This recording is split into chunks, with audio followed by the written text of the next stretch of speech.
တော့ကရင်ပြည်နယ်က DKB တို့အလင်းဝင်စဉ်ကခွဲထွက်တွေအလင်းဝင်စကပုံစံအတိုင်းပဲအလင်းဝင်တယ်လက်နဲ့နဲ့အလင်းဝင်တဲ့ပုံစံကိုပြပြီးမှသူကနောက်တစ်ဆင့်ကိုသွားဖို့ရွေနေတာအဲ့တော့အဲ့ဒီပုံစံတွေကိုကြည့်ခြင်းအပြင်စစ်ကောင်စီသည်ငကားကိုအကျိုးရှိရှိအသုံးချတော့မယ်ဆိုတဲ့ပုံစံဖော်နေတယ်ချက်ချင်းအားလုံးပဲမင်္ဂလာပါခင်ဗျာတော့ New Channel ကနေကြိုဆိုလိုက်ပါတယ်တော့ New Channel ဟာဆိုရင်နေ့စဉ်သတင်းထူးတွေကိုအချိန်နဲ့တပြေးညီတင်ဆက်ပေးနေတဲ့ channel တစ်ခုပဲဖြစ်ပါတယ်ခင်ဗျာအဲ့ဒါကြောင့်မလို့ဒီ channel လေးကို like and subscribe လေးလုပ်ထားပေးဖို့မိတ္တာရက်ခံပါတယ်အားလုံးကိုကျေးဇူးအထူးတင်ရှိပါတယ်ခင်ဗျာအရေးတော်ပုံမူချအောင်ရမည်ငကားသည်NUG ကဝင်မတိုက်ရင်ဘလို့မှသူရန်ကုန်ကိုတရားဝင်သွားလို့မဖြစ်နိုင်ဘူးဘာလို့သူဒီစစ်ကောင်စီလူဆိုပြီးတော့တရားဝင်ထုတ်ကြေညာမှာစစ်ကောင်စီနဲ့ပေါင်းလို့ရမှာအဲ့လိုပေါင်းဖို့အတွက် NUG ကဝင်တိုက်ပေးလိုက်တဲ့ခါကျမှသူမျက်နှာဖုံးကိုခွာချလိုက်ပြီးသူဒီစစ်ကောင်စီလူဖြစ်ကြောင်းကိုကြေညာလိုက်တယ်ပြီးမှသူက NUG မတရားလို့စစ်ကောင်စီဘက်ကနေပြီးဟိုသူ့ရဲ့အသက်ကြောင့်ပေါ့ဗျာဟိုဒါတွေပေါ့အခုဟို88ခေါင်းဆောင်ကြီးចောင်းသားခေါင်းဆောင်တယောက်ပြောသလိုပေါ့ NUG သူ့ကိုမတရားလို့နောက်ကျောကကြည်ပွင့်သွားတာဖြစ်တဲ့အတွက်သူ့မှာရွေးချယ်စရာမရှိလို့စစ်ကောင်စီဘက်ကခိုဝင်လိုက်ရတယ်ကရင်ပြည်နယ်မှာဒီအတွေ့အကြုံရှိပါတယ်ဘာညာဆိုပြီးတော့မနေ့က88ခေါင်းចောင်းသားခေါင်းဆောင်တယောက်တက်ပြောနေတာတွေ့ရတယ်အဲ့တော့ပုံစံနဲ့သူတို့ကပုံဖော်မှာအဲ့တော့ NUG အသုံးမကျလို့ကြည်ပွင့်သွားတာ NUG အသုံးမကျလို့အခုငကားစီစစ်ကောင်စီနဲ့ပေါင်းတာဖြစ်သွားမှာအဲ့ဒီပုံစံကိုပုံဖော်မယ်ပုံဖော်လာတဲ့အခါမှာငကားစီစစ်ကောင်စီနဲ့ပေါ်တင်ပေါင်းရတဲ့အတွက်ရန်ကုန်ကိုတရားဝင်သွားလို့ရပြီရန်ကုန်မှာကုမ္ပဏီထောင်လို့ရပြီမန္တလေးမှာကုမ္ပဏီထောင်လို့ရပြီငကားအင်ပါယာကြီးထောင်လို့ရပြီအဲ့ရနေမှာတဆင့်သူ့လူတွေမွေးမယ်ပတ်စံရှိရင်အကုန်မွေးလို့ရပြီခဏတော့ပြူစောတိမွေးမလားလူမိုက်ကိုင်းတွေမွေးမလားအဲ့ရတဆင့်မှသူဒီစစ်ကောင်စီနဲ့အတူမြေပြင်ကနေလည်းသူဝင်လို့ရရင်ရမယ်မရရင်လည်းရဟတ်ရင်နဲ့လာပြီးတော့အဲ့ဒီနယ်မြေကနေတဆင့်စကိုင်းကိုတဖြည်းဖြည်းထိုးချဲ့မှာဒီလမ်းကြောင်းကိုစစ်ကောင်စီကတည်နေတာဖြစ်နိုင်တယ်ဘာကြောင့်လဲငကိုအတိုင်းလဲကရင်ပြည်နယ်မှာဒီတိုင်းတည်ခဲ့တာနောက်ဆုံးကြတော့ဘလောက်ဝမ်းနေစရာကောင်းလဲငါတို့ကရင်အချင်းချင်းပဲကွာမတိုက်ဘူးကွာငါတို့ကရင်အချင်းချင်းပဲကွာဆိုပြီးတော့ BGF တွေဒီနေ့မြဝတီမှာအုပ်ချုပ်နေတာဘယ်သူဘာလုပ်လို့ရလဲစစ်ကောင်စီကပြောတယ်မင်းကစကားနားမထောင်မြဝတီကထွက်ဆိုတော့ BGF တွေအတန်ပိတ်သွားတယ်မတွေ့ဘူးလားအဲ့တော့စစ်ကောင်စီကလေကြောင်းအတာနဲ့ဘုံကျဲနိုင်တဲ့အင်အားရှိတယ်ဒါကြောင့် KK ပတ်တို့ဘာတို့ကိုရွှေကုတ်ကူတို့ဘုံကျဲပြလိုက်တာ BGF တွေအတန်ပိတ်သွားတာပဲအဲ့တော့စစ်ကောင်စီရဲ့နောက်9နှစ်ကြာရေရှည်စီမံကိန်းပဲအဲ့တော့အဲ့ဒါဟာဖြစ်လာနိုင်တော့သောအလားလာပဲ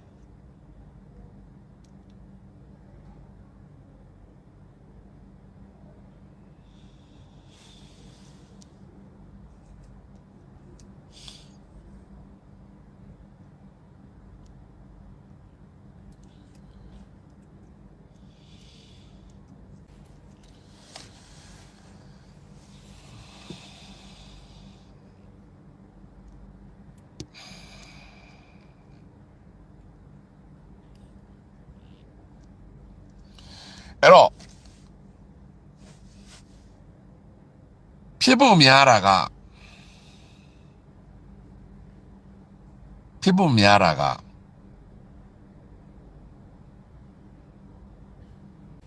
ဖြစ်ဖို့များတာကစကိုင်းကိုတခန့်ရက်အောင်စစ်ကောင်စီကဇက်သိမ်းလိုက်တာလည်းဖြစ်နိုင်တယ်ဒါနောက် option တစ်ခုပေါ့စကိုင်းငကားကိုလုံးဝ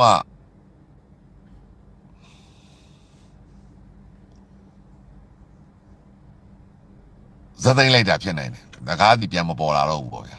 စစ်ကောင်စီကသူ့နီးသူ့ဟာနဲ့ဆက်လုပ်တာလည်းဖြစ်နိုင်တယ်ဒါပေမဲ့အဲ့ဒီ option ကလည်း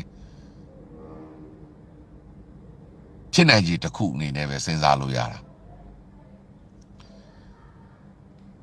အဲ့တော့သူတို့ကဝါဒဖြန့်ချင်လို့ငကားပြီးသူတို့ဘက်ပေါင်းလာတယ်လို့ဝါဒဖြန့်ချင်လို့လုပ်တာဆိုရင်လေပြောလို့ရတယ်ဒါပေမဲ့ဒီကရင်ဒီပထမပေါ့နော်ဒီအဓိကကကရင်ပြည်နယ်မှာဖြစ်သွားတဲ့ဖြစ်စဉ်တွေကိုကြည့်ရင်ပထမစစ်တပ်နဲ့ပူးပေါင်းတယ်အလင်းဝင်တယ်ဆိုပြီးဇလန်းစားတယ်ပြီးမှ စစ်တပ်ကဖွဲ့ထားတဲ့ပြည်သူစစ်အဖွဲ့ကိုတွင်ပြောင်းတယ်ဆိုပြီးဇလန်းစားတာအဲ့တော့ DKBA တို့ကနတော့ကသူတို့ပြောတယ်ပါလဲဒီ KNU KLPC လို့သူတို့တွေကပထမအလင်းဝင်တာဗျအုပ်စုလိုက်ပြီးမှသူတို့ဒီအသွင်ပြောင်းသွားတာပြည်သူစစ်အသွင်ပြောင်းသွားတာအဲ့တော့သူဒီလက်နက်ချအဖမ်းခံတယ်ဆိုတဲ့ပုံစံနဲ့ငကားကိုမျက်နာတွေအုပ်ပြီးတော့ကျွန်တော်တို့ဘက်ကចောင်းသားကောင်းဆောင်တွေအဖမ်းခံတော့လို့ဒူးထောက်ခိုင်းပြီးတော့လက်ထိတ်တွေခတ်ထားပြီးတော့သတင်းထုတ်ပြန်တာမဟုတ်ဘူးအဲ့တော့ကရင်ပြည်နယ်က DKBA တို့အလင်းဝင်စဉ်ကခွဲထွက်တွေအလင်းဝင်စဉ်ကပုံစံအတိုင်းပဲအလင်းဝင်တယ်လက်နက်နဲ့အလင်းဝင်တဲ့ပုံစံကိုပြပြီးမှသူကနောက်တစ်ဆင့်ကိုသွားဖို့ရွေရွယ်နေတာအဲ့တော့အဲ့ဒီပုံစံတွေကိုကြည့်ခြင်းအပြင်စစ်ကောင်စီသည်ငကားကိုအကျိုးရှိရှိအသုံးချတော့မယ်ဆိုတဲ့ပုံစံဖော်နေတယ်ချက်ချင်းမဟုတ်တော့သူတို့အဲ့ဒါကိုဖြည်းဖြည်းချင်းလုပ်ယူမှာပေါ်နေတယ်အဲ့တော့အဖြေကဘာပေါ်လာလဲဆိုတော့ NUG ဒီသူတို့ကိုယ်တိုင်လဲတိတိကျကျသတင်းထုတ်ပြန်ပြီးလုပ်ခဲ့တာမရှိဘူးအဲ့ဒီထဲမှာမှထူးခြားတာက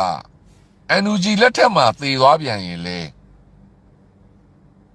NUG ကဘလို့မှရှင်းလို့မရပြန်ဘူး။ဘာလို့ NUG ကိုအကြီးအကျယ်ဝိုင်းပြီးအပြစ်ဖို့ကြအောင်မှာစစ်ကောင်စီကအစအဲ့တော့အခုကဘယ်လန်းကိုသွားငကားနဲ့စစ်ကောင်စီကကျွန်တော်တို့တော်လန်ရေးဘက်ကိုအကြက်ရိုက်အောင်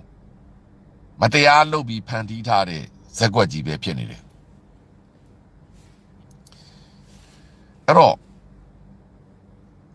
သူတို့မတရားလုပ်ထားတဲ့ဇက်ကွက်ကြီးကြားထဲမှာ NUG ကချင်းချင်းနဲ့စဉ်းစားနေတာလည်းဖြစ်နိုင်တယ်အဲ့တော့လက်ရှိနေထားကတော့ NUG အနေနဲ့သူ့ရဲ့ဩဇာအာဏာကိုပြက်သား KNU ကဲ့သို့ KIA ကဲ့သို့ AA ကဲ့သို့တိဆောက်ဖို့နီလန်းကလွဲပြီးတခြားနီလန်းမရှိဘူးပြောချင်တာက NUG ကိုလက်မခံဘူး NUG ရဲ့အုပ်ချုပ်မှုအောက်ကနေပြီးတော့အုပ်ချုပ်ရေးရန်တရားနဲ့အမိတ်တွေကိုနာမခံတဲ့လူတွေအားလုံးဒီသေးသေးချာချာညှိနှိုင်းပြီးတော့သတိပေးရမယ်အနေအထားဖြစ်သွားပြီတခါအဲ့လိုသွားပြီးတော့တင်းပြန် NUG ကပြန်တင်းလိုက်ရင်လေငကားကဲသို့စစ်ကောင်စီနဲ့ပေါင်းသွားတဲ့လူတွေလည်းပေါ်လာနိုင်တယ်အဲ့လိုပေါင်းသွားပြန်ရင်တော်လန်ရေးအတွက်ဆုံးရှုံးလားဆိုတော့ငကိုတဲကစစ်ကောင်စီကိုမတိုက်နေတဲ့လူတွေမဆုံးရှုံးဘူးဒါပေမဲ့တော်လန်ရေးကိုပြန်ထိုးခွဲမဲ့ BGF အနေနဲ့ပြန်ပေါ်လာမယ်ဆိုရင်တော့တော်လန်ရေးမှာပိုရှုပ်တွေးစေပြန်တယ်အဲ့တော့ NUG ဘက်ကလူကြီးတွေစဉ်းစားပုံကဟိုဘက်လည်းစဉ်းစားရင်တစ်မျိုးဒီဘက်လည်းစဉ်းစားရင်တစ်မျိုးစဉ်းစားပုံတွေကအများကြီးရှိနေတယ်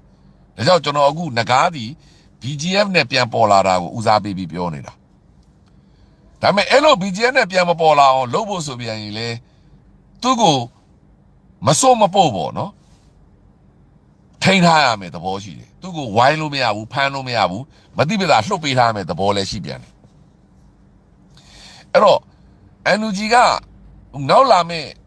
ငကားကဲသို့ NUG ကိုလက်မခံဘူးဆိုတဲ့အဖွဲ့တွေနဲ့ဆက်ဆံတဲ့နေရာမှာလဲငကိုတဲက NUG နဲ့မဟာမိတ်ပုံစံနဲ့ရိုးသားသား NUG ကိုဥဆောင်မှုပေးပြီးတော့တော်လန်ရေးကိုရိုးသားသားလုပ်တဲ့လူကတော့ NUG နဲ့ပြဿနာတက်စရာမရှိဘူးပြေလည်သွားမယ်အဲ့လိုပဲမဟုတ်ပဲသခိုင်းဖိုရန်ပုံစံပုံနဲ့သခိုင်းကိုသခိုင်းပဲအုပ်ချုပ်ရမယ်ဗမာတက်ပဲအုပ်ချုပ်ရမယ်ဆိုတဲ့စဉ်းစားပုံနဲ့အဖွဲ့တွေကိုကြပြန်ရင်လေ NUG ကဆက်ဆံတဲ့အခါမှာကနတော့လို့ဒါသူတို့ဒေသခံဖြစ်တယ် NUG ကဒေသခံမဟုတ်ဘူးဆိုတဲ့စဉ်းစားပုံကနေကိုကအရန်တင်းလိုက်ပြန်ရင်လေအခုလိုပြတ်ထွက်သွားပြီးတော့ရန်သူရဲ့အားဖြစ်သွားနိုင်တယ်ကိုယ်စီကကန်ထုတ်လိုက်တဲ့လူကိုယ်စီကမောင်းထုတ်လိုက်တဲ့လူကရန်သူအတွက်အားဖြစ်သွားနိုင်တယ်ဆိုတဲ့စဉ်းစားချက်ကလေအဲ့ဒါလေတကယ်ပြဿနာပဲအဲ့တော့အားလုံးကိုတတူချကြည့်လိုက်ရရင်အားလုံးဒီငကားနဲ့ပဲဆိုင်တာကန်ရှင်ငကားရဲ့ယက်တီချက်ကန်ရှင်ငကားရဲ့ဆုံးဖြတ်ချက်နဲ့ပဲမူတည်တာဒီနေ့ တချိန်က KNU ကကန်ထုတ်လိုက်တော့ဘာမှ KNU မှာနာမည်မရှိတဲ့မောင်ချစ်သူဆိုတဲ့လူတရားဟာဒီနေ့ KNU ကိုတော့ပကုံးချင်းရှင်နိုင်တဲ့ဘိုးချစ်သူဖြစ်သွားပြီစစ်တပ်ရဲ့နောက်ခံအားပေးမှုနဲ့စစ်တပ်ရဲ့နောက်ခံအားပေးမှုကြားဖြတ်လုပ်ငန်းတွေရဲ့မတရားလုပ်မှုရာဇဝတ်မှုလုပ်ငန်းတွေအားလုံးရဲ့လုံခြံမှုနဲ့ဖြစ်သွားတယ်အဲ့တော့အဲ့လိုပုံစံနဲ့စဉ်းစားရင်တစ်ချိန်ကဘာမှမဟုတ်တဲ့ဒီပို့ဒီသူစစ်ဟာစစ်တပ်ရဲ့ကြားခံမှုနဲ့အလွန်မတန်အင်အားကြီးတဲ့ပိုးပြည်သူစစ်ကနေပြီးတော့အလွန်မတန်ကြွယ်ဝချမ်းတဲ့တန်းကျယ်တစ်ထွေးကြီးတွေဖြစ်သွားတယ်အဲ့ဒီပုံစံနဲ့စစ်တပ်ကလူမွေးမှာပဲအဲ့တော့ NUG ဒီအဲ့လိုမျိုးအချက်လက်တွေအားလုံးကိုစဉ်းစားထားတာဖြစ်တဲ့အတွက်နှစ်ဖက်လုံးကိုသူဒီချစ်ချင်းစဉ်းစားနေရတယ်အဲ့တော့ငကိုရှိတာမျိုးလည်းရှိမယ်မရှိတာလည်းဖြစ်မယ်အဲ့တော့နောက်ဆုံးသူ့မှာရွေးချယ်စရာမရှိလို့လုံးလိုက်တာလည်းဖြစ်မယ်ဒါကြောင့် NUG နေရာမှာအုပ်ချုပ်နေကြတဲ့သူများသည်ကျွန်တော်တို့ပြောသလိုလွယ်နဲ့တော့အုပ်ချုပ်လို့ရတာမဟုတ်ဘူးအဲ့တော့အကုန်လုံးဖြစ်နိုင်သမျှဖြစ်နိုင်ကြီးအားလုံးကိုထည့်တွက်ထားရမှာပဲဒါပေမဲ့ကျွန်တော်ပြောသလို NUG ဒီဖြစ်လာမဲ့ဒုက္ခကိုတွေးပူနေုံနဲ့လက်ရှိဖြေရှင်းတဲ့ကိစ္စကိုမဖြေရှင်းခြင်းရတာလေ NUG မှားတာအဲ့တော့အခုလို့ရသည် NUG ဒီအပြည့်အဝတရားရကနော်မှန်တယ်။ဘာကြောင့်လဲ။ဖြစ်လာတော့မဲ့ BG ရဲ့ပဲဖြစ်တော့သူပြည်သူစစ်ပဲပြန်ပေါ်လာမဲ့ကိစ္စကိုတွေးပူပြီးတော့ NUG ကအခုဖြည့်ရှင်းတဲ့ကိစ္စကိုမဖြည့်ရှင်းဘူးဆိုရင် NUG မှားတယ်။အခုဒီ NUG ဒီဖြစ်လာမဲ့ကိစ္စကိုတွေးပူတာကတတ်ဖြစ်လာမဲ့ပြဿနာကိုရင်ဆိုင်မှာပြဿနာလက်ရှိငကားလူပါဝနေတာနဲ့ငကားရဲ့ဒီတရှိုဖြစ်မှုကိုဖော်ထုတ်တာကတတ်ဖြစ်တယ်။ဒါကြောင့်ယနေ့NUG ကငကားကိုဝိုင်းဖမ်းခြင်းငကားကစစ်တပ်ဘက်ကိုပါသွားခြင်းသည် NUG နဲ့မဆိုင်ဘဲ NUG လုံးရအတိုင်း NUG လုံးစရာရှိတာကိုလုပ်ပြီးငကားသည်သူ့ရဲ့ဇာတိရုပ်ပေါ်ပြီးသူမိခင်တက်ရင်ဖြစ်တဲ့စစ်တပ်ကိုဒီ operation ပြီးလို့တရင်ပြန်ပို့တဲ့ပုံစံနဲ့သူ့တက်သူပြန်သွားခြင်းတာဖြစ်တယ်အဲ့တော့ငကားသည်ငကိုတဲ့ကစစ်တပ်တရှိုဖြစ်တာဖြစ်တဲ့အတွက်ငကားသည်ငကိုတဲ့တရှိုဖြစ်တာဖြစ်တဲ့ NUG နဲ့ဘာမှမပတ်သက်ဘူး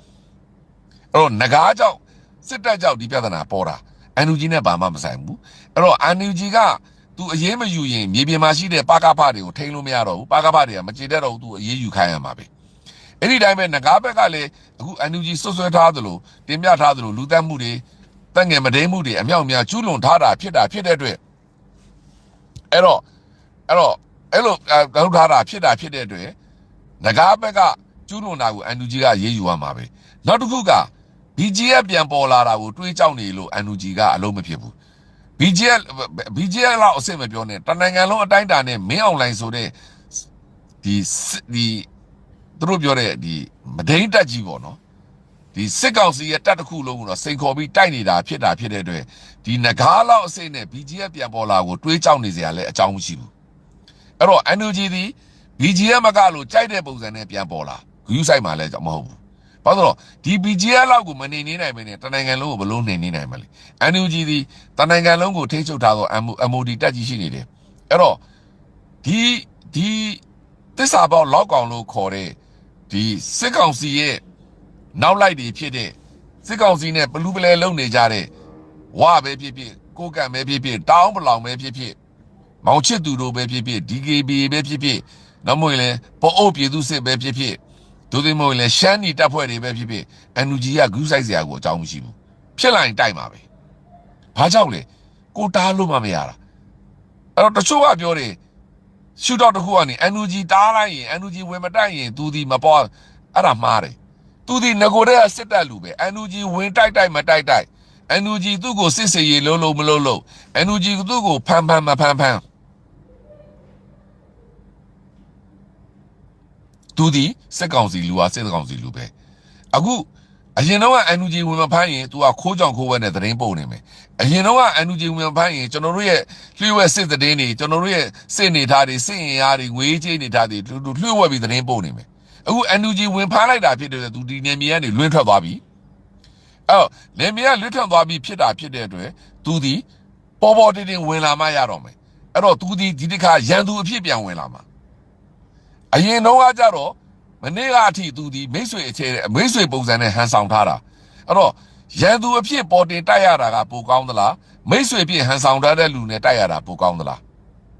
ကျွန်တော်ထပ်မိမယ်ကျွန်တော်ဒီရှုထောင့်မျိုးစော်ကသုံးသက်ပြနေတာအဲ့တော့တပ်ပါတီကပြောမဲ့စကားတွေကိုလည်းကြိုပြောနေတာပြောချင်တာကနဂါးကိုမိတ်ဆွေအဖြစ်ဟန်ဆောင်နေတဲ့ပုံစံကနေပြီးတော့ရန်သူအဖြစ်ပေါ်တင်သိပြီးတိုက်ရတာက NUG အတွက်ပို့ပြီးတော့မဟာဗျူဟာမြောက်အရာမှန်ကန်တယ်ဆိုတာကိုသဘောတူပါလား Yes or no Yes or no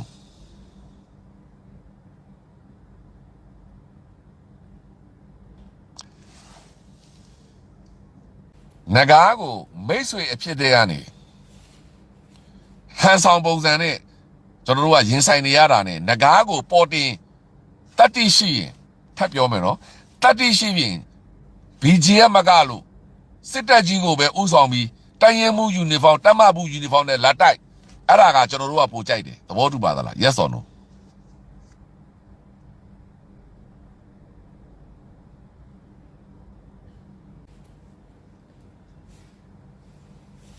ရှင်းတယ်နော်ကျွန်တော်ပြောတာ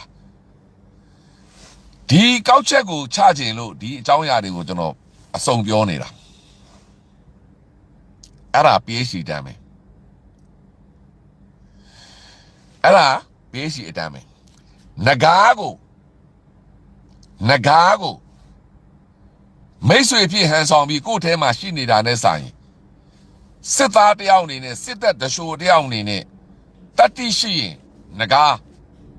စစ်တပ်ကိုဥဆောင်ပြီး BGF အနေနဲ့ပဲဖြစ်ဖြစ်စစ်တပ်ရဲ့တမမှုတိုက်ရင်မှုအနေနဲ့ဖြစ်ဖြစ်စကိုင်းကိုပြန်လာခဲ့အဲ့ဒါကိုကျွန်တော်တို့ဘက်ကပိုကြိုက်တယ်သဘောတူပါသလား Yes or no ရန်သူကိုရန်သူလိုတိုက်လို့ရတယ်အခုကရန်သူကမိတ်ဆွေလိုနဲ့ကိုချင်းချင်းကိုဝေဖန်တယ်လိုနဲ့သွေးခွဲနေတယ်လိုနဲ့သွေးထိုးနေတယ်လိုလုံနေတာနဲ့စာရင်နဂါးသည်တတိရှိရင်နဂါးကိုတက်တက်ပြောတော့မှာတတိရှိရင် BGF ပုံစံနဲ့ပဲဖြစ်ဖြစ်ပြူစောတီခေါင်းဆောင်နဲ့ပဲဖြစ်ဖြစ်နောက်ဆုံးစစ်တပ်ရဲ့တရင်မှုတတ်မှမှုဘုံမှုကြိုက်တဲ့ယူနီဖောင်းစစ်တပ်ယူနီဖောင်းဝတ်ပြီးပဲဖြစ်တတိရှိရင်ပလဲကိုပြန်လာခဲ့အဲ့ဒါကိုပလဲသားတွေကျွန်တော်တို့ PDF တွေကျွန်တော်တို့ပြည်သူတွေကျွန်တော်တို့ဘိုးစောတို့တော့ပိုကြိုက်တယ်ခိုးကြောင်ခိုးဝက်ဆိုရင် तू ကကိုလူဟန်ဆောင်ထားတဲ့ကိုသူ့ကိုလောက်ရခတ်နေတာတွေအများကြီးရှိတယ်လှုပ်ရှင်နဲ့လှုပ်လို့မရသူ့ကိုအပွင့်လင်းဆုံးပြောမယ်ဗျအပွင့်လင်းဆုံးပြောတော့မယ်ထောက်ပြတော့မှာသူ့ကိုစနိုက်ပါနဲ့လှုပ်ကြံဖို့လည်းခက်နေတယ်သူရန်သူသေးချာကျင်ညာလိုက်ပြီးဆိုရင်ကျွန်တော်တို့ဘက်ကဘာနဲ့လှုပ်လဲစနိုက်ပါနဲ့ပဲလှုပ်ကြံတာ right တတိရှိပြန်လာခဲ့နဂါးကိုအဲ့ဒါမျိုးလဲစစ်ကောင်စီကတွက်မှာပဲဒါကြောင့်နဂါးကိုစစ်ကောင်စီကကြောင်ထိုးလိုက်တာလည်းဖြစ်နိုင်တယ်။ဦးနဂါးကိုလူပုံစံဖြစ်နေတာဖြစ်တဲ့အတွက်ကျွန်တော်တို့ဒီနဂါးကိုကျွန်တော်တို့ရဲ့စနိုက်ပါနဲ့သွားပြီးလှုပ်ကြံလို့မရဘူး။ဘာလို့ကျွန်တော်တို့အခုတော်လိုင်းကြီးတပ်ဖွဲ့တွေအများဆုံးသုံးနေတာရန်သူစခန်းကိုဝိုင်းထားတယ်။အခုကျွန်တော်နဂါးစခန်းကိုဝိုင်းထားပါပြီတဲ့။နဂါးကိုကျွန်တော်တို့ဝိုင်းထားတဲ့ကျွန်တော်တို့ဒီလက်ဖြောက်တနတ်သမားတွေကနဂါးကိုပြစ်လို့မရဘူး။ဘာလို့ကိုလူပုံစံဖြစ်နေတယ်။သူ့ရဲ့မျက်နှာကိုကွာမကြသေးဘူး။အခုတတိရှိနဂါးပြန်လာခဲ့ဘာဖြစ်လို့လဲနဂါးမှမဟုတ်ဘူးစစ်ကောင်စီရဲ့တက်ရင်တွေတက်ရင်မှုတွေတက်မမှုတွေတိုင်းမှုတွေအစားကျွန်တော်တို့စိန်ခေါ်ပြီးတိုက်နေတာနဂါးလို့အစ်မပြောနဲ့ဟန်ဆောင်ထားတဲ့အပွင့်လင်းဆုံးပြောရင်ဗျာဂျီဘုံလိုပုံစံမျိုးမပြောနဲ့တကယ်စစ်သားအရင်မာကြီးပါတယ်လို့ပြောနေတဲ့ DSA ចောင်းစင်းစစ်တပ်အတွေ့အကြုံရှိတဲ့တက်ခွဲမှုတက်မမှုတက်ရင်မှုဗျူဟာမှုစေဦးစီပထမတန်းဘာတန်းညာတန်းအဲ့ဒီပုံကိုယ်တွေကိုတော့ကျွန်တော်တို့ PDF တွေကလောက်စော်လုံးလောက်လေးกว่าသူမီးတနက်တွေနဲ့အာခံပြီးတိုက်ခဲ့တာအဲ့တော့နဂါးတတိရှိရင်ယောက်ျားပိသစွာနဲ့ပြန်လာခဲ့အဲ့တော့မှကျွန်တော်တို့ဒီရန်သူကိုရန်သူလိုတိုက်လို့ရမှာအခုကကျွန်တော်တို့ကရန်သူလိုမိတ်ဆွေလိုနဲ့နဂါးကိုထောက်ခံတဲ့လူတွေကလည်းပြည်သူခေါင်းဆောင်ဗမာစစ်တပ်ခေါင်းဆောင်ဗမာခေါင်းဆောင်ဆိုပြီးတော့မျိုးစုံပြောနေတာဖြစ်တဲ့NUGကလောကကန်ရအရန်ခက်တယ် အခုမှလုပ်လို့ကောင်းတာအဲ့တော့ကျွန်တော်မေးခွန်းဒီနဂါတတိရှိရင်ရန်သူပုံစံနဲ့ကျွန်တော်တို့ဘက်ကိုစိန်ခေါ်ပြီးလာခဲ့အချောက်လိုယောက်ျားမပီသားစွာပါနဲ့ဟိုပြည်သူစစ်လိုပြည်သူအတွက်လိုလာမပြောနဲ့ဗျောင်စိန်ခေါ်ပြီးလာတိုက်မင်းတို့ NUG ကိုတိုက်မယ်ကွာငါစစ်တပ်ဘက်ကတိုက်တယ်ကွာဆိုပြီးတော့ဗျောင်စိန်ခေါ်ပြီးလာခဲ့အဲ့ဒါမျိုးကိုကျွန်တော်တို့ကပိုကြိုက်တယ်သဘောတူပါသလား yes or no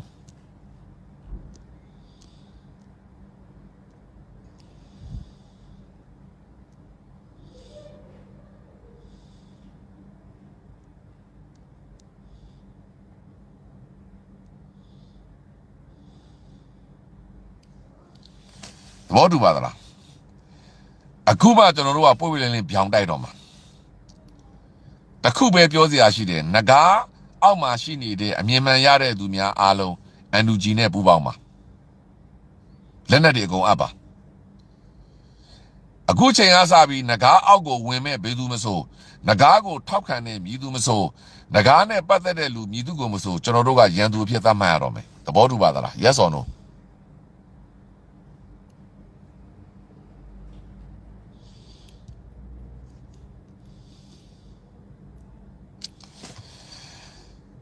အခုအချိန်မှာနဂါကိုထောက်ခံတဲ့မြည်သူမဆိုနဂါကိုကာဗာလုပ်ပြီးပြောနေတဲ့မြည်သူမဆိုနဂါကိုဖော့ပြီးတွေးနေတဲ့လူမြည်သူမဆိုနဂါမှန်တယ်လို့ပြောနေတဲ့မြည်သူမဆို NUG ကိုအပြစ်ပုံချပြီးနဂါကိုအကောင်းပြောနေတဲ့မြည်သူမဆိုကျွန်တော်တို့ရဲ့ရန်သူအဖြစ်ဆက်ဆံရတော့မယ်သဘောတူပါသလား yes or no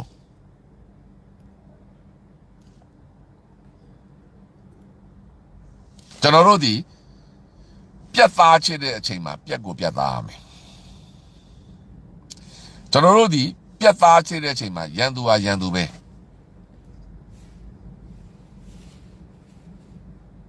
ကျွန်တော်တို့မှာအချင်းချင်းဆိုတာစကားတွေပြည်သူဆိုတဲ့စကားတွေနဲ့လာရောမချနဲ့ဒီအချိန်မှာ NUG ကိုပြတ်သားသားမထောက်ခံပဲ NUG ကိုအပြစ်ပြောနဂါမှန်ပါတယ်ဆိုပြီးတော့လိုက်ပြောနေတဲ့လူကာဗာလုပ်နေတဲ့လူဖုံးကွယ်နေတဲ့လူထောက်ခံနေတဲ့လူနဂါကိုဆက်သွားမိရဲ့လူတွေလူအားလုံးဒီရန်သူပဲဖြစ်တယ်တော်လန်ရေးရဲ့ရန်သူပဲဖြစ်တယ်ဒါဒီအဲ့ဒီလူများအားလုံးဒီအေဂရုကမဟုတ်တော့ဘူးအဲ့တော့NUG ရဲ့ပလဲနေမှာလုပ်တဲ့ကိစ္စပြောချင်ရင်မင်းအောင်လိုက်မမပြီးတနိုင်ငံလုံးမှာမတရားလုပ်နေတာကိုအရင်သွားရှင်းခိုင်းရှင်းပြီးမှကျွန်တော်တို့ရှင်းမယ်အဲ့တော့ရှင်းလင်းတော့အခုချိန်မှာနဂါကိုကာကွယ်ပြီးပြောနေတဲ့လူနဂါမှန်ပါတယ်လို့ပြောနေတဲ့လူနဂါကိုဖုံးကွယ်ပေးနေတဲ့လူအကာအကွယ်ပေးနေတဲ့လူ NUG ကိုမှားပါတယ်လို့ပြောနေတဲ့လူအားလုံးကျွန်တော်တို့တော်လှန်ရေးရန်သူဖြစ်တယ်ဒါဒီအလွန်အမတန်ရှင်းလင်းတဲ့စကားဖြစ်တယ်ဒါကြောင့်တတိရှိရင်နဂါပြန်လာခဲ့နဂါကိုမကြောက်လို့မင်းအောင်လိုင်ကိုမကြောက်လို့တော်လှန်နေတာမင်းအောင်လိုင်စစ်တပ်တက်လုံးကိုမကြောက်လို့တော်လှန်နေကြတာတော်လှန်ရေးသမားတွေက PDF တွေလက်နက်ကင်တာဘာကြောက်ကင်တာလဲဂျန်စီတွေလက်နက်ကင်တာဘာကြောက်ကင်တာလဲမင်းအောင်လိုင်ကိုမကြောက်လို့ကင်တာမကြည့်ပြတို့ကိစ္စဟာဘာမှအရေးမကြီးဘူးပုံကြီးချဲ့မနေနဲ့မကြည့်ပြတို့ကိစ္စဒီတော်လိုင်းတစ်စုံလုံးကိုဘာဒုက္ခမှမပေးဘူးဘာပတ်စံဆုံးရှုံးမှုလဲအမြောက်များလဲဖြစ်တာလဲမဟုတ်ဘူးငကားကိစ္စလောက်လဲမကြည့်ကြဘူး NUG ကိုစီလိုအပေါက်ရှာပြီးတော့ပြဿနာမရှာနဲ့မကြည့်ပြကိစ္စနဲ့ပို့ဆိုတဲ့မင်းအောင်လိုင်အသုံးမကျတာကိုအရင်ဆုံးပြောအဲ့တော့ပြောချင်တာကအဲ့တော့နဂါကိုထောက်ခံနေတဲ့လူနဂါကိုကာဗာလုပ်နေတဲ့လူနဂါကိုအကာအကွယ်ပေးနေတဲ့လူနဂါကိုဆက်လက်ထောက်ခံနေတဲ့လူနဂါမှန်တယ်လို့ပြောပြီးတော့ NUG ကိုဆဲနေတဲ့လူ NUG ကိုအပြစ်ပုံချနေတဲ့လူများအားလုံးတော်လှန်ရေးရဲ့ရန်သူဖြစ်တယ်ဒါဒီ9 နှစ်တာကာလမှာကျွန်တော်တို့ပြတ်သားသားဆုံးဖြတ်ရမယ်အချိန်ကြပြီNUG မှားတယ်လို့ပြောတဲ့လူမကြည့်ပြကိစ္စပြဿနာရှာနေတဲ့လူမင်းအောင်လိုက်ကိုရင်သက်ပြော မင်းအောင်လိုက်လို့မတရားလုပ်နေတာတွေအများကြီးဗျာရှင်းတယ်နော်ကျွန်တော်ပြောတာလာမရှုံနဲ့မင်းအောင်လိုက်ဝင်ရင်တပြော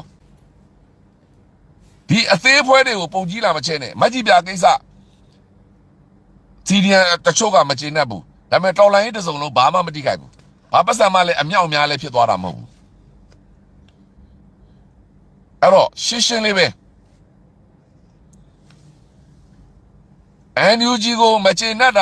တာလာပြီးဝေဖန်နေတဲ့လူအားလုံးပြောပြီးသားကျွန်တော်ဒီ NUG ပဲကျွန်တော်ဒီ NUG ကိုထီထောင်ထားတာ I am the founder of the NUG ကျွန်တော်မအားလို့သူတို့အုပ်ချုပ်ခိုင်းတာဒါကြောင့်သူတို့အုပ်ချုပ်တာအသုံးမကျလို့နည်းနည်းကနာဝေဖန်လိုက်တာအဲ့တော့ကျွန်တော်တို့ဒီဒီမိုကရေစီစနစ်မဟုတ်ဘူးကျွန်တော်တို့ဒီဒီမိုကရေစီမရသေးဘူးတိတ်ပြီးတော့လူအခွင့်အရေးတွေဒီမိုကရေစီရေးတွေ opinion တွေလာမပြောနဲ့လက်မခံဘူးနော်အနောက်နိုင်ငံမှာနေပြီးတော့ဒီမိုကရေစီပါနိုင်ငံမှာနေပြီးကိုကိုတိုင်လူအခွင့်အရေးမရှိဘဲနဲ့ဒီနိုင်ငံအစိုးရတွေကိုထိုင်ဆဲနေတဲ့လူတွေဒီမိုကရေစီအကြောင်းလာမပြောနဲ့အနောက်နိုင်ငံမှာနေပြီးတော့ဒီနိုင်ငံမှာရှိတဲ့အစိုးရတွေဝေဖန်ပြီးတော့ပါလက်စတိုင်းရေးတို့ရေးဆိုပြီးတော့ဆန္ဒပြနေတဲ့လူတွေဒီမိုကရေစီအကြောင်းလာမပြောနဲ့အမေရိကန်နိုင်ငံမှာနေပြီးအမေရိကန်အစိုးရမကောင်းကြောင်းပြောပြီးအမေရိကန်ပတ်စံတွေထိုင်စားနေပြီးတော့ဒီမိုကရေစီရေးတို့ရေးငါတို့အခွင့်အရေးရှိတယ်ဆိုပြီးလာမပြောနဲ့ရှင်းနေတဲ့ကိစ္စကြီးအဲ့တော့မြန်မာနိုင်ငံဟာစစ်အာဏာရှင်စနစ်ဇိုးအောက်မှာပဲရှိသေးတယ်NUG အုပ်ချုပ်ထားတဲ့လွတ်မြောက်နယ်မြေလဲစစ်အာဏာရှင်ရဲ့အုပ်ချုပ်မှုအောက်မှာပဲရှိသေးတယ်အဲ့တော့စစ်အာဏာရှင်အုပ်ချုပ်မှုအောက်မှာဘာမှလူအခွင့်အရေးတွေဒီမိုကရေစီတွေဆန္ဒပြတွေလာအသံမထွက်နဲ့ရှင်းနေတဲ့ကိစ္စကြီးကျွန်တော်တို့ဒီကမ္ဘာပေါ်မှာအလွန်အမတန်ရက်ဆက်ကြမ်းကြုတ်ဆိုးဝါးရုပ်မှညစ်ပတ်တဲ့အာဏာရှင်အုပ်စုနဲ့ရင်ဆိုင်နေရတာအဲ့ဒီအုပ်စုရဲ့သစ္စာကံဟာငကားပဲဖြစ်တယ်ငကားဒီငကိုတဲကမူမမှန်ဘူးငကားဒီငကိုတဲကဒေါ်လာရေးကိုအသုံးချတယ်ဒါပေမဲ့ကျွန်တော်တို့ NUG ဘက်ကဘာမှထုတ်မပြောတာဖြစ်တဲ့အတွက်ကျွန်တော်တို့လိုအဝေးမှာရှိတဲ့လူတွေကထောက်ပြဝေဖန်ကခက်နေလို့ကျွန်တော်တို့ဘာမှမပြောတာဒါကြောင့်ကျွန်တော်တို့ဒီညံ့ညတတာပဲငကားဘက်ကလည်းမှန်မှန်တိုင်းပြောပေးနေတယ်ဘာကြောင့်လဲကျွန်တော်တို့မှာငကားကိုပြောနိုင်တဲ့ data အချက်လက်ကိုမှမရှိဘူးရှိတဲ့လူတွေကတော့ထောက်ပြတာပေါ့ဗျာငကားကမန္တလေးနန်းတွင်းမှာကလေးမွေးတာတို့ဘာသူ့မှာထပ်လောက်ကျွန်တော်မှမရှိဘူးအဲ့တော့ဒီနေ့ငကားကစစ်တပ်နဲ့ဒီနေ့ငကားကစစ်တပ်နဲ့ပေါင်းသွားတာသေချာသွားတာဖြစ်တဲ့ခါကျမှငကားဒီတရှိုးဆိုတာကိုကျွန်တော်တို့ဝေဖန်သုံးသပ်တာဘာလို့ကျွန်တော်တို့ကပွဲပြီးမှဝေဖန်သုံးသပ်လို့ရတယ်အဲ့ဒါကြောင့် NUG မှာလိုအပ်ချက်အများကြီးရှိတယ် NUG သတင်းမထုတ်ပြန်လို့ကျွန်တော်တို့ပြောရခက်နေတာကျွန်တော်တို့က NUG ဘက်ကရက်တည်နေတယ်ကို NUG ကိုခိုင်းထားတဲ့လူကိုခန့်ထားတဲ့လူကပါအချိန်တိုင်းအမှန်တိုင်းပဲပြောတော့ကျွန်တော်တို့ကဘာပြောမှမသိဖြစ်နေတာအခုပြောလို့ရပြီ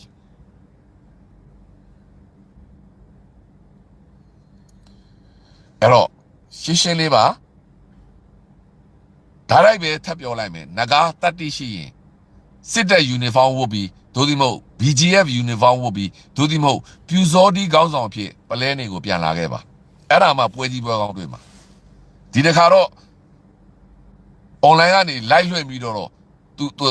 လာမပြောနဲ့ရတဲ့နီးနဲ့ချိန်မုံတော့မှာစတိုင်ပါစာမိမှာဒါပဲကျွန်တော်တို့ online တက်ဖွဲ့တွေစတိုင်ပါတွေဘယ်လောက်ကောင်းလဲဆိုတာငကားကောင်းသိပါတယ်သူအသက်ကိုသူနှမျောတယ်ဆိုရင်သူပြန်မလာရဲပါဘူးကျွန်တော်တို့ PDF တွေစကိုင်းမှာဘယ်လောက်ထိလက်တံပြောင်းတယ်လေကျွန်တော်တို့ PDF တွေကိုစစ်ကောင်စီတပ်တွေဘယ်လောက်ထိကြောက်ရတယ်လေကျွန်တော်တို့ PDF တွေစစ်ကောင်စီကိုဘယ်လောက်ချိန်မုံထားသလဲဆိုတာငကားကောင်းကောင်းသိတယ်သူဒါစစ်ကောင်စီကိုမတိုက်ခဲ့တာ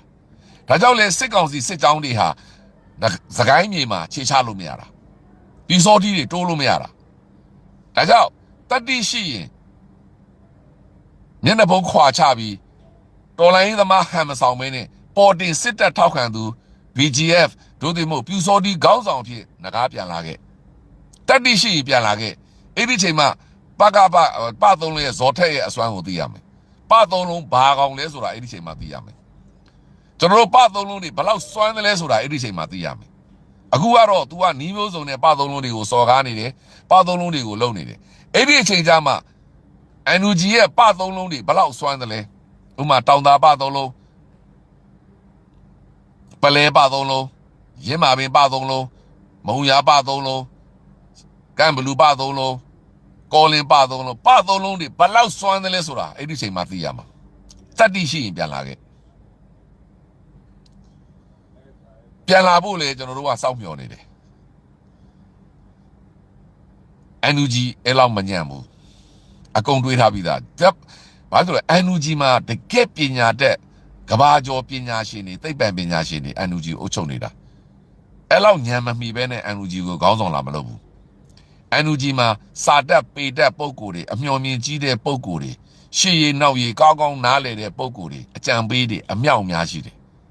NUG အဲ့လောက်မညံ့ဘူးထိုနည်း၎င်းပဲ KIA AA လဲအကုန်လုံးအခြေအနေတွေကိုသိတယ်သူတို့လည်းအဲ့လောက်မညံ့ဘူးအကုန်သိတယ်ဘာဖြစ်နေလဲဆိုတာ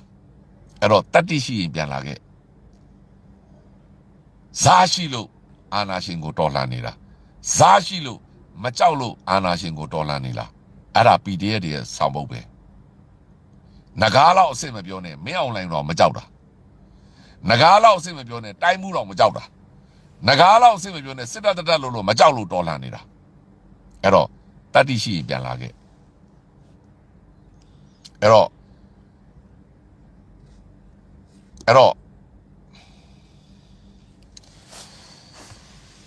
ဒါဟာဘယ်သူမှားတယ်ဘယ်သူမှန်တယ်ဆိုတာတဲ့အားလုံးရဲ့အမှားသည်ငကားပဲမှားတာ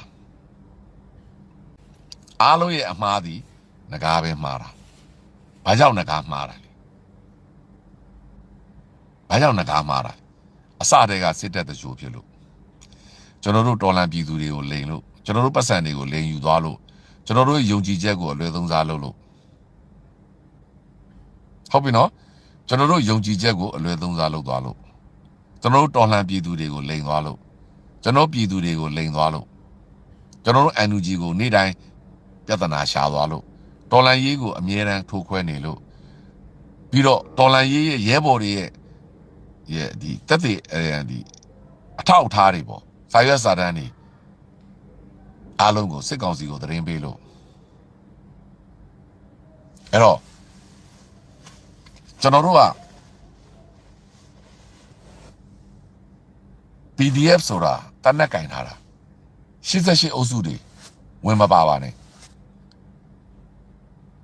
ဇာရှိလို့တနက်ကင်ပြီးမင်းအောင်လိုင်ကိုတိုက်ပြီးမျိုးတွေတင်ထားတာ88အုပ်စုတွေတမျိုးမှလည်းမသိနိုင်ခဲ့ဘူး88အုပ်စုတွေတမျိုးမှမသိနိုင်ခဲ့ဘူးတော့88အုပ်စုအုံနောက်တွေနဲ့ဒီတော်လိုင်းရေးမှာလာပြီးဆရာမလုပ်နဲ့88အုပ်စုတွေတမျိုးမှမသိနိုင်ခဲ့ဘူးကရင်တပည့်ပဲလုပ်ခဲ့ကြတာကရင်တပည့်လုပ်ပြီးတော့နောက်ဆုံးမတတ်နိုင်တဲ့ခါကျတော့ဒုက္ခသည်စခန်းကနေအမေရိကန်နိုင်ငံကိုထွက်ပြေးသွားကြတာအဲ့တော့88အုပ်စုအုံနောက်တွေနဲ့မင်းအောင်လိုင်ကိုမနိုင်ဘူးအရှုံးသမားလို့ပဲအေးစစ်စစ်နေဒီခေတ်လူငယ်တွေဂျန်စည်းတွေပသုံးလုံးမှာထက်မြက်တဲ့ပသုံးလုံးတွေအများကြီးထိုနည်း၎င်းပဲကျွန်တော်တို့ယုံကြည်ရတဲ့ခေါင်းဆောင်တွေပညာတတ်တွေပညာရှင်တွေဆရာဇော်ဝေဆိုးတို့လိုပညာရှင်တွေအများကြီးရှိတယ်သူ့နောက်မှာအကြံပေးတွေလည်းအများကြီးရှိတယ်အဲ့တော့မင်းအောင်လိုင်ကိုကျွန်တော်တို့ဒီနေ့ထိနိုင်နေတာတာမန်အုံတောင်းနဲ့တိုက်နေတာမဟုတ်ဘူးတာမန်စဉ်းစားပုံနေနဲ့တိုက်နေတာမဟုတ်ဘူးအဲ့တော့88သမားတွေအာမချောင်းနဲ့အရှုံးသမားလို့နေလူကြီးမင်းတို့လက်ထက်မှာမျိုးတစ်မျိုးမှလည်းမရဘူးကိုပိုင်တက်လည်းမထူထောင်နိုင်ခဲ့ဘူးကိုပိုင်နယ်မြေလည်းမထူထောင်နိုင်ခဲ့ဘူးကရင်လမ်းအောက်မှာတွန်းနေပြီးတော့နောက်ဆုံးကြတော့ဒုက္ခသည်စခန်းကနေတတိယနိုင်ငံကိုထွက်ပြေးခဲ့တဲ့လူတွေအရှုံးသမားတွေဒီမိုကရေစီသင်္ချိုင်းမှာရောက်နေတဲ့လူတွေပြန်ပေါ်မလာနဲ့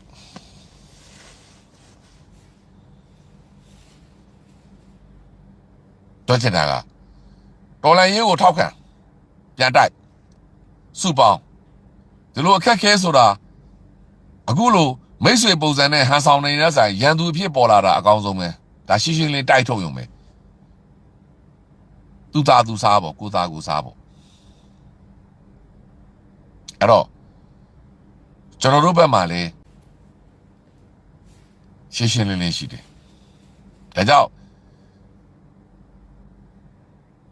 သူက BGN နဲ့ပြန်ပေါ်လာမှသူအဲ့ဒါတွေနောက်အခုရပ်ပိုင်းနေလာတော့မှအခုဒါကြောင့်အပြတ်ပြောလိုက်တာ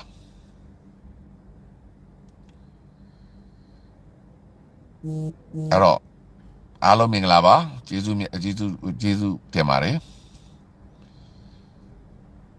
အခုချိန်ကစပြီးငကားအကြောင်းလည်းဆက်မပြောတော့ပါဘူးတော့ပြီနော်ကျွန်တော်တို့တခြားအကြောင်းအရာတွေပြောမယ်အဲ့တော့အခုချိန်ကစပြီးတော့ကျွန်တော်တို့ငကားအကြောင်းလည်းထပ်ပြောစရာအကြောင်းမရှိတော့ဘူးငကားသည်တစ်စက်သိမ်းသွားပြီပြီးသွားပြီငကားသည်ကျွန်တော်တို့တော်လန်ရေးမှမရှိတော့ဘူးငကားသည်ပြန်ပေါ်လာစရာရှိရင်စစ်တပ်လူစောတီခေါင်းဆောင်ဒိုဒီမို BGF ခေါင်းဆောင်ဒိုဒီမိုစစ်တပ်စစ်ယူနီဖောင်းနဲ့ပြန်ပေါ်လာဖို့ပဲရှိရန်သူအဖြစ်ပြန်ပေါ်လာဖို့တော့ရှိတယ်အဲ့တော့ရန်သူအဖြစ်ပြန်ပေါ်လာတာငကားတယောက်တည်းမဟုတ်တနိုင်ငံလုံးမှာတိုက်ရင်ပေါင်းများစွာကျွန်တော်တို့တိုက်နေတာနော်စစ်ကောင်စီရဲ့တိုက်ရင်ပေါင်းယာနဲ့ချီကိုကျွန်တော်တို့တိုက်နေတာအဲ့တော့ငကားသည်အဲ့ဒီယာနဲ့ချီရန်သူတိုက်ရင်တဲ့တယောက်ပဲဖြစ်တယ်အဲ့တော့ကျွန်တော်တို့ကဘာထူးဆန်းမှမဟုတ်သူ့အတွက်ကျွန်တော်တို့တကူးတကထည့်ပြီးတွက်ပြီးပြောစရာအကြောင်းမရှိဘူးငကားသည်စစ်ကောင်စီရန်သူတွေကတယောက်တာဖြစ်တော့တယ်ရှင်းတယ်နော်ကျွန်တော်ပြောတာအဲ့တော့သူ့ကိုကျွန်တော်တို့အရေးတီကိုလုပ်ပြီးထည့်ပြောစရာကိုအကြောင်းမရှိတော့ဘူးဟိုတုန်းကကိုလူလိုဘာလိုနဲ့မိတ်ဆွေဖြစ်နေလို့သူ့အကြောင်းကိုကျွန်တော်ထည့်ပြောနေတာသူ့ကိုရန်သူအဖြစ်သတ်မှတ်လိုက်ပြီးဆိုရင်အဲ့တော့မြန်မာနိုင်ငံမှာရှိတဲ့ရန်သူတိုက်ရင်ပေါင်းမြောက်များစွာတွေကတယောက်တာဖြစ်တယ်သူ့ကိုကျွန်တော်တို့အရေးတီလုပ်ပြီးပြောစရာအကြောင်းကိုမရှိတော့ဘူးအဲ့တော့ငကား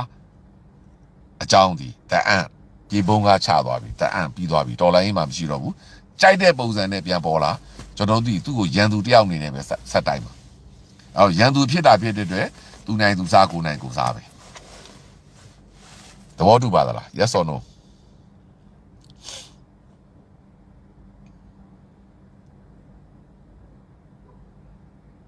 ဟုတ်ပြီနော်သဘောတူပါသလားငကားကိုအကြောင်းကျွန်တော်တို့ထည့်ပြောစရာအကြောင်းမရှိတော့ဘူးငကားဒီကိုလူဖြစ်လို့ကျွန်တော်တို့ပြောနေကြရတာအခုသူဒီရန်သူဖြစ်သွားတဲ့အတွက်ကျွန်တော်တို့တိုက်နေတဲ့ရန်သူဒီမြန်မာနိုင်ငံမှာတိုက်ရင်ပေါင်းယာနဲ့ချီရှိတယ်အဲ့တော့အဲ့ထက်တယောက်ဖြစ်တယ်သူ့ကိုကျွန်တော်ထူးအုပ်ထွေဘာမှကျွန်တော်စင်ပေါ်လုပ်ပြီးတော့သူ့ကိုမြေတောင်မြောက်ပြီးတော့သူ့ကိုဝိုင်းပြီးတော့စင်တင်တဲ့ပုံစံနဲ့ပြောစရာအကြောင်းမရှိဘူးသူဒီရန်သူတဲကရန်သူတယောက်တာဖြစ်တဲ့အတွက်ကြိုက်တဲ့ပုံစံနဲ့ပြန်ပေါ်လာကျွန်တော်တို့ကတိုက်မှာပဲအဲ့တော့သူ့အကြောင်းကိုထပ်မပြောတော့ဘူးသူ့အကြောင်းကိုယူဆိုင်စရာလည်းမလိုဘူးသူ့ကိုစင်ပေါ်တင်ပေးစရာလည်းမလိုဘူးသူဒီရန်သူတယောက်ဖြစ်သွားပြီအဲ့တော့ရန်သူတဲကရန်သူတယောက်ဖြစ်တဲ့အတွက်သူ့အကြောင်းကိုဘာမှထည့်ပြောစရာအကြောင်းမရှိတော့ဘူးသဘောတူပါသလား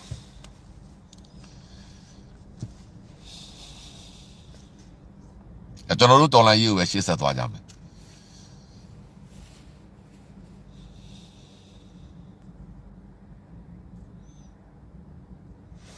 အဲ့တော့အားလုံးမင်္ဂလာပါကျေးဇူးအများကြီးတင်ပါတယ်ကျွန်တော်ဒီနေ့အစပြီးမပြောတော့ပါဘူး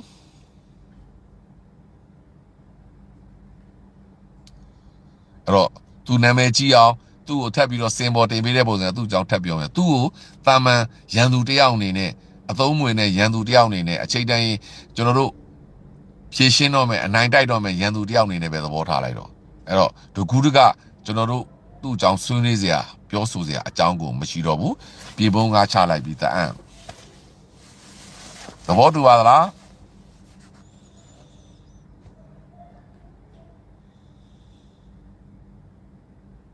အားလုံးမင်္ဂလာပါ